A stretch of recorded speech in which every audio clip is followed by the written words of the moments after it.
사람은 보통 자기 기준에 따라서 무언가를 판단을 하죠.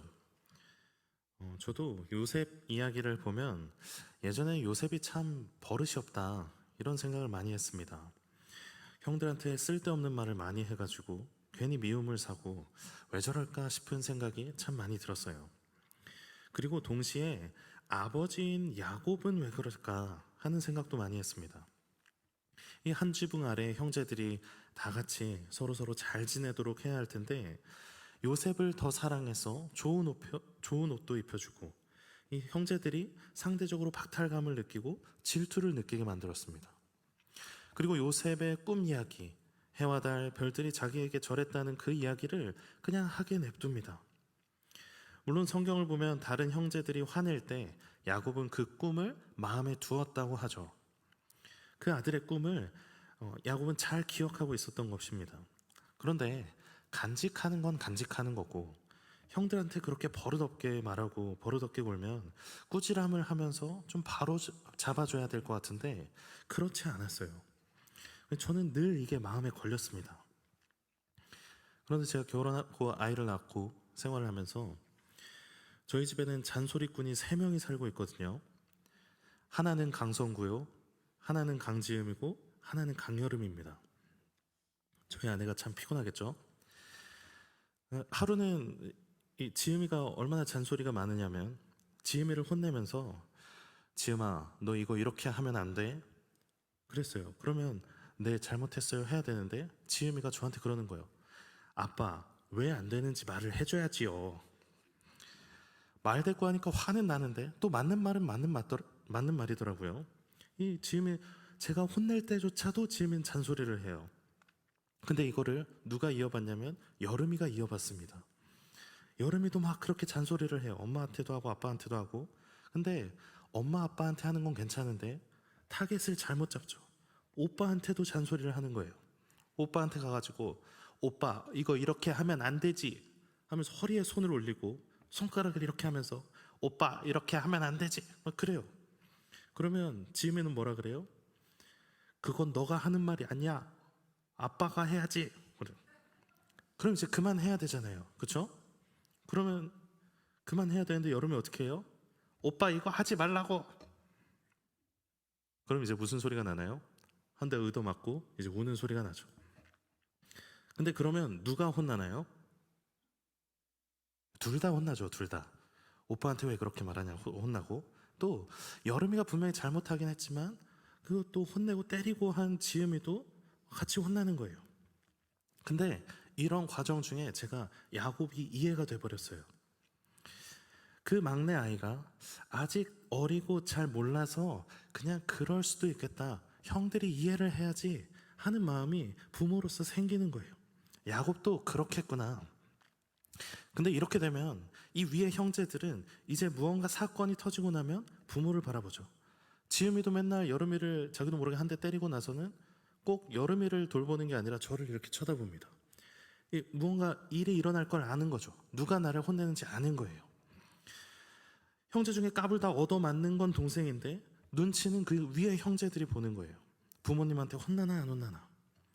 이 형제 관계 안에서는 분명히 위에 형제들이 더 센데 넘을 수 없는 부모라는 큰 산이 있기 때문에 함부로 할 수가 없어요. 요셉이 아버지라는 큰 영향 아래 있다는 것을 형제들도 인식을 하는 거죠. 그래서 아버지가 있을 때는 요셉에게 아무것도 할 수가 없는 거죠. 그래서 이들이 택한 방법은 뭡니까? 아버지의 권력, 아버지의 힘이 닿지 않는 곳에서 더 이상 아버지의 힘이 닿을 수 없는 곳으로 보내버리죠. 힘의 영향이 미치지 않는 곳에서 일을 벌려버리고 만 거예요. 그런데 이 긴 세월 후에 이 권력의 구조가 완전히 바뀌어버리는 거죠. 요셉은 애굽의 총리로, 형제들은 엎드려 곡식을 구하는 상황으로 다시 한번 완전히 뒤바뀝니다. 그런데 요셉은 어떻게 합니까? 그들에게 복수를 하지 않죠. 오히려 형제들을 보고 베냐민을 데려오게 하고 아버지의 안부를 묻습니다. 그리고 형제들 몰래 들어가서 울기도 하죠. 결국 그 마음을 숨길 수 없어서 주변에 있는 신하들을 다 내보내고 눈물을 흘리면서 형제들에게 자신을 밝힙니다. 이 형제 상봉의 아름다운 장면 같기도 하지만 이 얼마나 살얼음판 같은 현장입니까?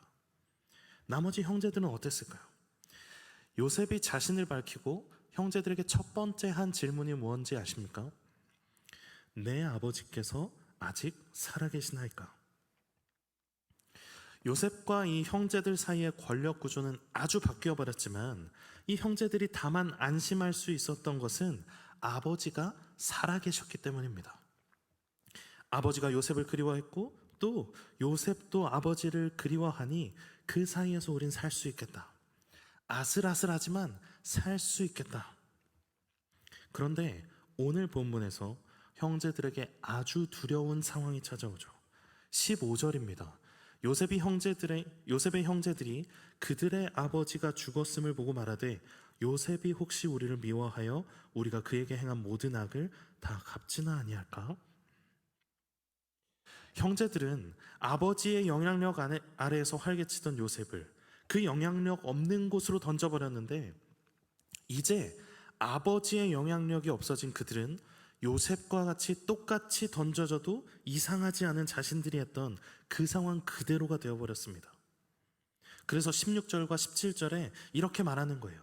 아버지가 생전에 그러셨는데 이제 많은 허물들이 있었지만 다 용서하라고 하셨다. 아버지가 그렇게 남기셨다. 그러니 아버지를 생각해서라도 용서해 주면 안 되겠니? 우리는 요셉이라면 용서할 수 있겠습니까? 용서해야 합니까? 우리는 이 질문을 형제들 간에 일어난 다툼이 아니라 우리의 삶의 전반으로, 단순히 가정에서 일어난 일뿐만 아니라 우리 삶 전반으로 확장시켜야 합니다. 무슨 말이냐면 내가 권력을 가지고 혹은 무언가 할 수 있는 권한을 가졌을 때 나는 어떻게 행동할 것인가? 내가 그렇게 할 수 있는 응당, 아주 당연하고 타당한 권리와 권한을 가졌을 때 나는 어떻게 행동하는가? 아버지와 요셉 그리고 형제들 간의 권력이 계속 왔다 갔다 하면서 많은 일들이 일어났습니다. 그런데 더 이상 이제 그 힘이 이동할 곳이 없습니다. 형제들은 아버지에게 의지해서 화를 면할 수도 없고 요셉은 누군가가 자기를 제지하지 않는 상황에서 칼을 꺼내들 수 있습니다. 이런 상황에서 판단의 근거가 무엇인가요? 우리도 살아가면서 이런 순간을 맞죠. 당연히 말할 수 있고 충분히 행동할 수 있는 힘이 내게 주어졌을 때 그 힘을 어떻게 쓸 것인가 하는 문제입니다. 예를 들면 어떤 갈등 상황이 찾아왔을 때, 문제 앞에 있을 때 어떤 발언을 하고 행동을 하고 선택을 할 수 있죠. 특히 내가 말할 수 있는 권한이 있을 때 우리는 자신 있게 선택하고 말할 수 있습니다. 그저 치기 어린 선택이나 열정을 앞세운 무모한 것이 아니라 심사숙고한 말과 행동을 할 수 있어요. 그런데 우린 오늘 요셉의 길이 무엇인지 잘 기억하면서 그 길을 따를 수 있어야 합니다. 요셉은 오늘 형제들을 용서하는 길을 택하죠. 그 용서는 일반적인 선택이 아니었습니다. 그런데 그 요셉의 선택과 용서는 형제 간의 화해 그 자체보다 더욱 중요한 것이 있다는 것이죠. 요셉은 오늘 19절부터 형들에게 이렇게 말합니다. 두려워하지 마소서. 내가 하나님을 대신하리이까. 당신들은 나를 해하려 했으나 하나님은 그것을 선으로 바꾸사 오늘과 같이 많은 백성의 생명을 구원하게 하시려 하셨나니 당신들은 두려워하지 마소서. 내가 당신들과 당신들의 자녀를 기르리이다. 요셉의 선택의 기준, 요셉의 행동 지침은 단지 가족 간의 사랑이나 넓은 아량 혹은 이 가문 중심 사회에서 그 가문을 유지하기 위한 사회적인 그런 기준도 아니었습니다. 20절 말씀에 요셉은 이 일이 하나님으로부터 말미암아 이루어진 것이라고 고백하고 있습니다. 그의 행동과 고백은 하나님의 뜻 가운데 이루어진 것입니다. 형들이 만난 이 요셉은 죽음에서 살아난 것과 같습니다. 아버지를 등에 업고 쉽게 형들 앞에서 말하던 동생은 죽어버린 줄로만 알았으나 죽음에서 돌아와서 모든 것을 뛰어넘는 권력을 가지고 있었어. 그의 권력은 애굽의 모든 것을 관장하고 주변국까지 영향을 미치는 무소불위의 아주 강력한 힘이 있었습니다. 그런데 요셉은 그 죽음의 위기와 수많은 역경들 속에서 자신이 이루어낸 것을 하나님이 하셨다고 고백하고 있는 것입니다. 죽음에서 다시 태어난 그의 권력은 하나님 안에서 태어난 권력임을 그 스스로가 그 앞에서 고백하고 있는 것입니다. 그렇기 때문에 자기를 기르고 삶의 지침을 주고 보호해 주셨던 그 아버지가 돌아가셨을 때 형제들을 해칠 수도 있었지만 그의 삶의 기준은 이미 아버지가 아니라 하나님이었습니다. 그의 살아가는 방식은 아버지의 유산이나 사람의 방법과 상식이 아니라 하나님의 방법이었습니다. 우리도 때로 내가 무언가 결정할 수 있거나 목소리를 높일 수 있을 때 내가 이 정도는 말할 수 있지 않나? 내가 이 정도는 주장해도 되지 않나? 내가 생각하는 이 생각이 모두가 동의하고 공감할 만한 것이 아닌가 하는 생각을 합니다. 그리고 그렇게 선택하고 행동을 하기도 하죠. 그러나 우리의 생각의 가장 첫 질문은 그것이 아닙니다. 이것이 하나님의 뜻에 합당한가? 이것이 하나님이 기뻐하시는 일인가? 거듭난 나의 인생의 결과로서 나타난 일인가? 요셉은 형들에게 팔리고 아버지를 떠나 죽은 몸과 같았습니다. 그러나 하나님은 그 길에서 건지시고 요셉을 살리십니다. 요셉은 그것을 깨달아 알았습니다. 하나님이 나를 살리셨다는 것을 깨달아 알았습니다. 그렇기 때문에 보디발의 아내가 유혹을 해왔을 때에도 그는 이렇게 고백하죠. 내가 어찌 이 큰 악을 행하여 하나님께 죄를 지으리이까? 그의 삶의 기준은 하나님이었고 하나님이 함께 하심으로 그가 형통할 수 있다는 것을 알았습니다. 창세기 39장 23절은 이렇게 말씀합니다. 이는 여호와께서 요셉과 함께 하심이라. 여호와께서 그를 범사에 형통하게 하셨더라. 요셉은 아버지의 힘을 의지하지도 또 세상의 기준에 타협하지도 않았습니다. 그에게 생명을 주시는 하나님의 뜻대로 살아갑니다. 우리 삶도 마찬가지입니다. 죽을 수밖에 없었던, 필히 사망으로 향할 수밖에 없었던 우리의 삶에 찾아오셔서 생명으로 옮기시고 우리를 하나님의 자녀 삼아 주셨습니다. 새로운 생명, 새로운 길을 우리에게 열어주셨습니다. 그렇다면 당연히 하나님의 영향력 아래서 그의 뜻대로 행함이 마땅하지 않습니까? 왜 우리의 습관대로 일반적인 세상의 판단대로 우리의 행동과 말을 생각하고 정하고 있습니까? 우리는 거듭난 자로서 이제 하나님의 뜻을 따르는 자가 되어야 합니다. 요셉의 놀라운 점은 그 용서 자체가 아니라 하나님의 뜻대로 용서했다는 데 있습니다.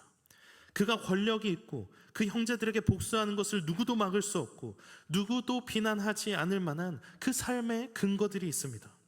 나를 타이르고 사랑해줬던 아버지도 없습니다.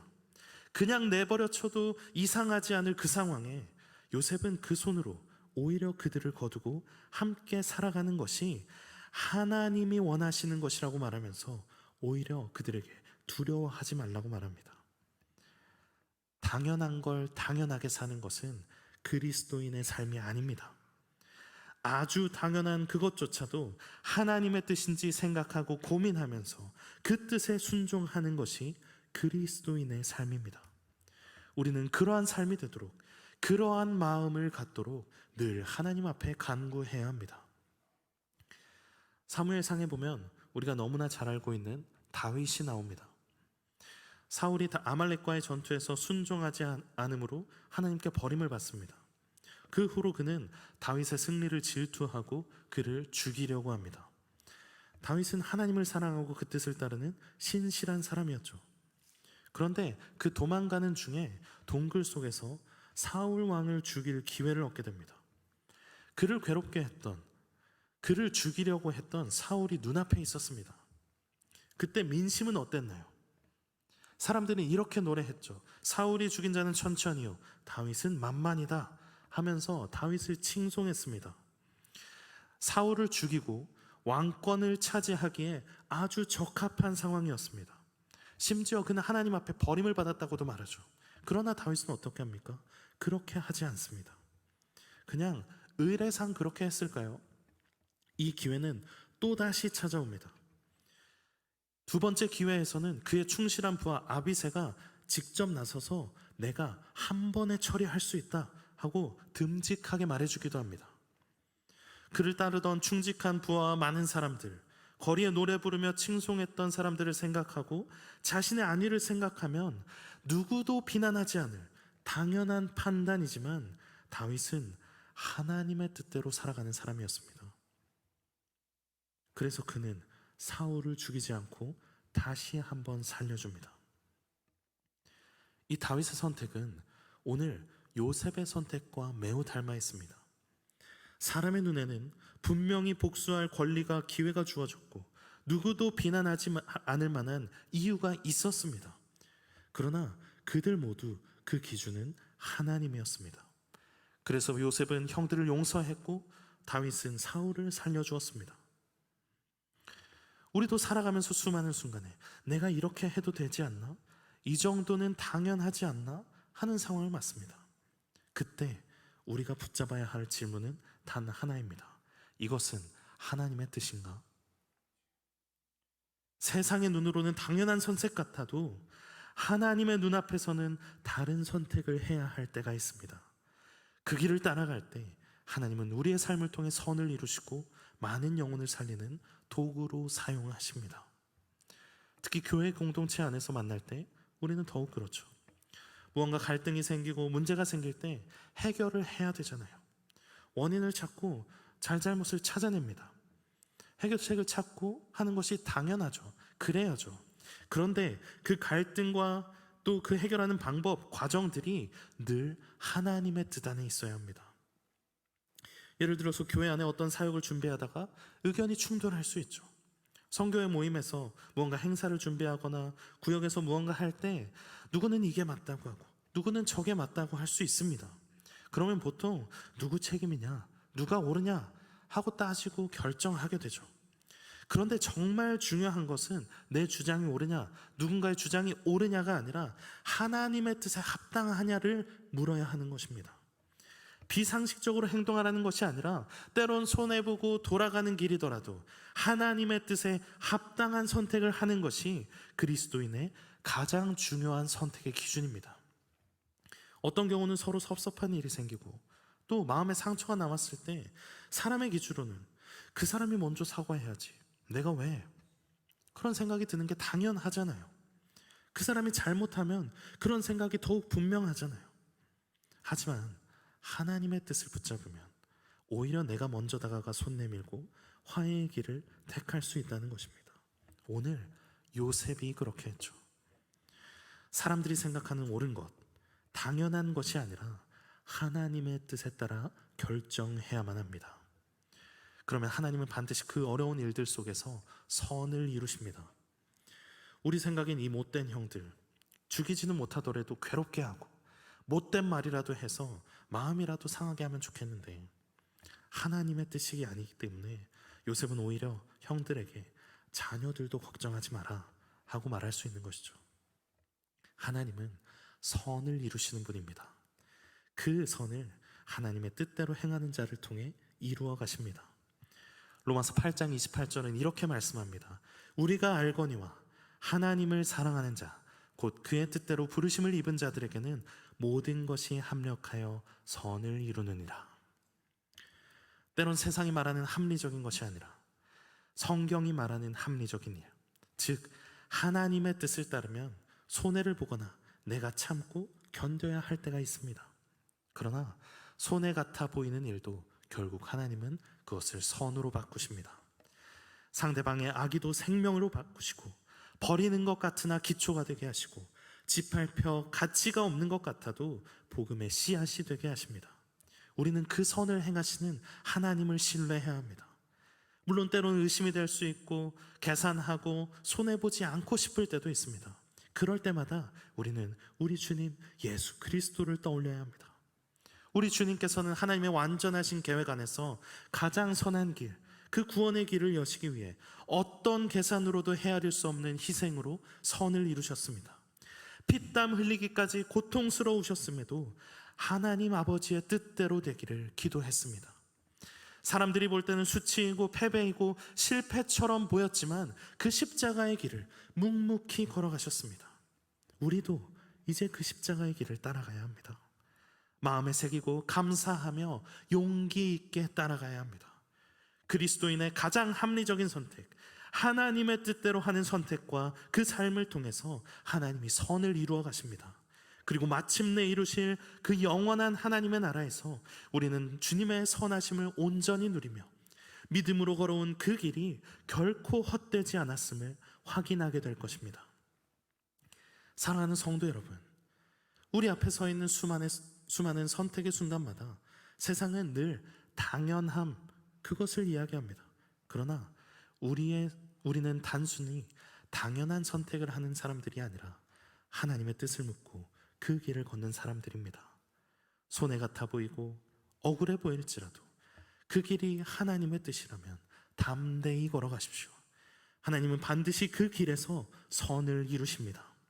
누군가를 향한 용서의 손길이, 억울한 상황 속에서 드린 인내가, 또 주님의 이름으로 감당한 눈물이 결코 헛되게 하지 않으십니다. 하나님은 그것을 통해 우리의 가정과 교회와 세상 가운데 생명의 길을 열어가십니다. 오늘도 주님의 십자가를 바라보며 이것이 하나님의 뜻인가? 그 질문 앞에 서십시오. 그리고 용기 있게 담대하게 믿음으로 하나님의 뜻을 따르십시오. 그 길 위에서 하나님은 여러분의 삶을 통해 놀라운 선을 이루십니다.